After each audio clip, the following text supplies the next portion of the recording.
नमस्कार दोस्तों, आपका हमारे चैनल आस्था में शक्ति है में बहुत बहुत स्वागत है।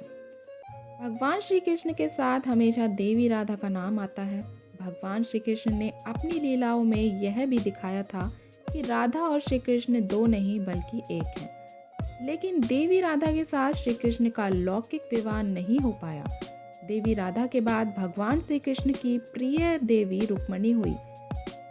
देवी रुक्मणी और श्री कृष्ण के बीच प्रेम कैसे हुआ, इसकी बड़ी अनोखी कहानी है और इसी कहानी से प्रेम की एक नई परंपरा की शुरुआत भी हुई।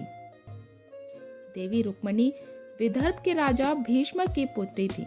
रुक्मणी अपनी बुद्धिमता, सौंदर्य और न्यायप्रिय व्यवहार के लिए प्रसिद्ध थी। रुक्मणी जी का पूरा बचपन श्री कृष्ण के साहस और वीरता की कहानियां सुनते हुए बीता था।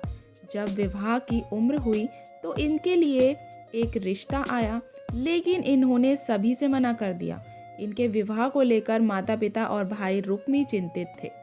एक बार एक पुरोहित जी द्वारका से भ्रमण करते हुए विदर्भ आए। विदर्भ में उन्होंने श्री कृष्ण के रूप, गुण और व्यवहार के अद्भुत वर्णन किया। पुरोहित जी ने अपने साथ श्री कृष्ण की एक तस्वीर भी लाए थे।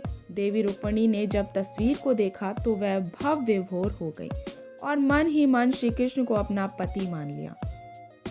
लेकिन इनके विवाह में एक कठिनाई यह थी कि इनके पिता और भाई का संबंध जरासंध, कंस और शिशुपाल से था। इस कारण से श्री कृष्ण से रुक्मणी का विवाह नहीं करवाना चाहते थे। राजनीतिक संबंधों को ध्यान में रखते हुए जब रुक्मणी का विवाह शिशुपाल से तय कर दिया गया, रुक्मणी ने प्रेम पत्र लिखकर ब्राह्मण कन्या सुनंदा के हाथ श्री कृष्ण के पास भेज दिया।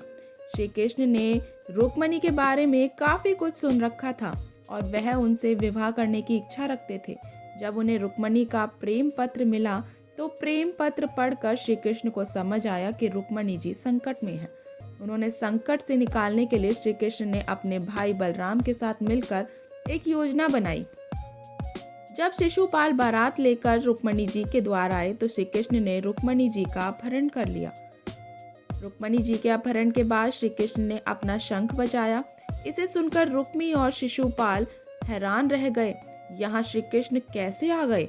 इसी बीच उन्होंने सूचना मिली कि रुक्मणी जी का अपहरण कर लिया गया है। क्रोधित होकर रुक्मी श्री कृष्ण का वध करने के लिए उनसे युद्ध करने निकल पड़ा था। रुक्मी और श्री कृष्ण के मध्य युद्ध हुआ था, जिसमें कृष्ण विजय हुए और रुक्मणी को लेकर द्वारका आ गए। द्वारका में रुक्मणी और श्री कृष्ण के विवाह की भव्य तैयारी हुई और विवाह संपन्न हुआ। हमारे चैनल के साथ बने रहने के लिए हमारे वीडियो को लाइक करें, शेयर करें, सब्सक्राइब करें और बेल आइकन को दबाना बिल्कुल भी ना भूलें।